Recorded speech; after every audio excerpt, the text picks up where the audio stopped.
this election, we have seen burning effigies of our PM, taunts of F. John Key, and so forth.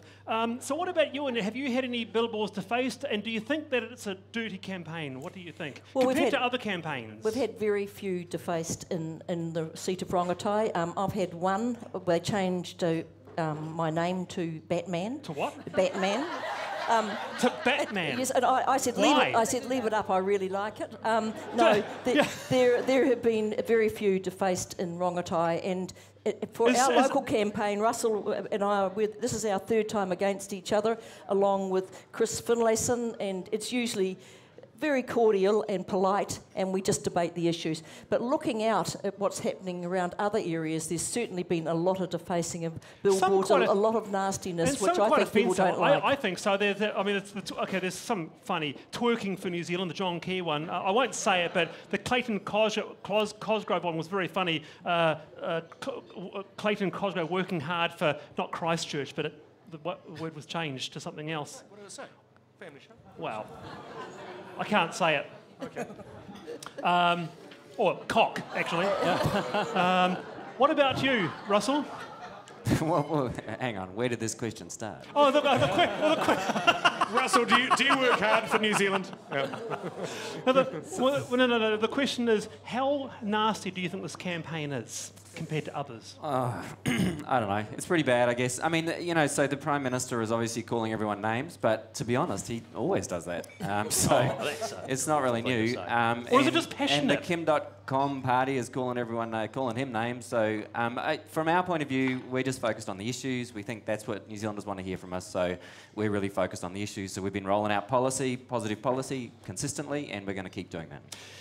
The F. John Key thing, what do you think? Bad taste, or is it youthful passion? What do you think? Scott, what do you make?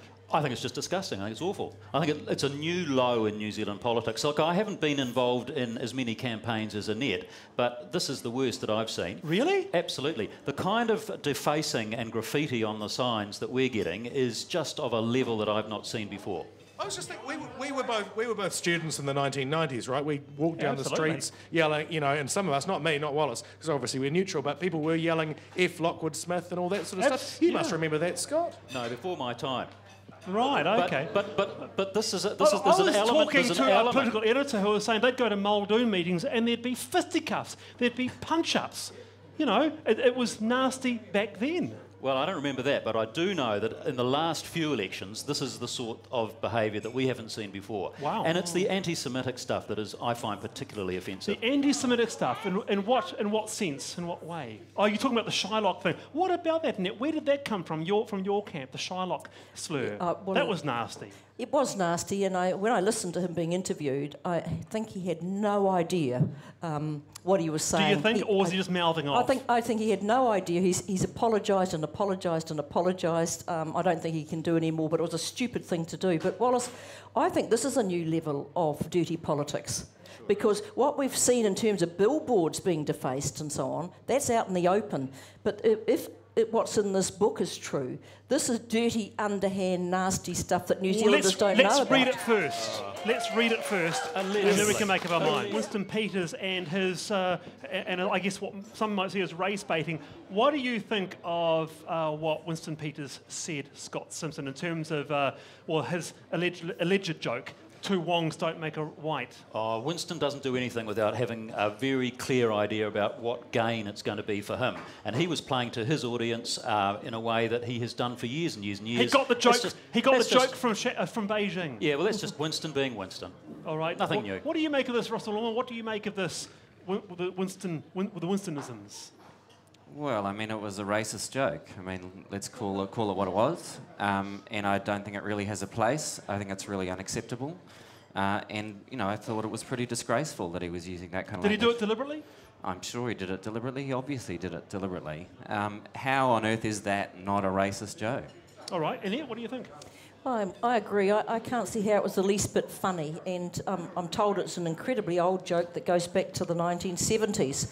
And I don't think it was I think it was planned. Although it wasn't in the speech, it was certainly a planned throwaway. Are you three kind of out of touch with mainstream New Zealand? Because there was a stuff poll about this, and by far 70% of people said it wasn't racist, it was fine, and people need to lighten up. Russell. Well, obviously stuff polls are what they are, which is not scientific.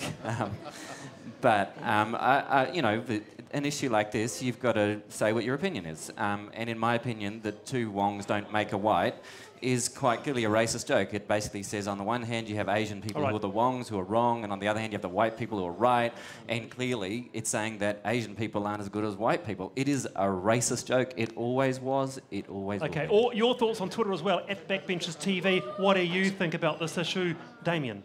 Yeah, I just want to say, actually, Annie, it goes way back before the 1970s. 1947, an Australian politician called Arthur Calwell, who was a big supporter of the White Australia policy, said it in Parliament. It caused a stir then, so I guess you could say Winston Peters knew what he was doing. Jack Ann, hello, you're a former mayoral candidate. I am indeed. Now, first of all, what did you take from it? Well, I thought there are still people out there who enjoy watching Rolf Harris, just as there are still people out there who enjoy listening to Winston Peters. It's an ever-shrinking... So let's just be very clear for the lawyer's sake. What we're not saying is that Winston Peters is like Rolf Harris. We're at all in a little bit. I mean, maybe he's funny like Rolf, but... No, didn't say he's a nonce. No. But, we've got a politician here who says, I don't believe in race-based laws, and yet everything he utters is race-based. Seems a bit hypocritical. Can't he walk the talk? Did it seem hypocritical to you? I spoke to the deputy leader of the ACT Party, Kenneth Wong, who said to me, that's Winston going and being racist. I said, well, the week before, Jamie White was saying, Māori get it too easy in this country. They're all going after the same votes, aren't they? The ACT Party and New Zealand First. The difference is, of course, Winston's claim he's whiter than white. It got a big laugh when Winston said it, though, to his, to the Grey Power meeting or whatever it was that he was talking to. Does that disturb you? Well, a little, but I hope someday he'll realise that he's not in a coma and he's not back in time. It is 2014. I guess some politicians have their life on Mars moments. He told me that, though, it was a senior member of the Chinese community in Beijing who said that to him. Does that make it right? Doesn't translate very well. I've never heard it in Beijing, actually. Thank you very much, Jack.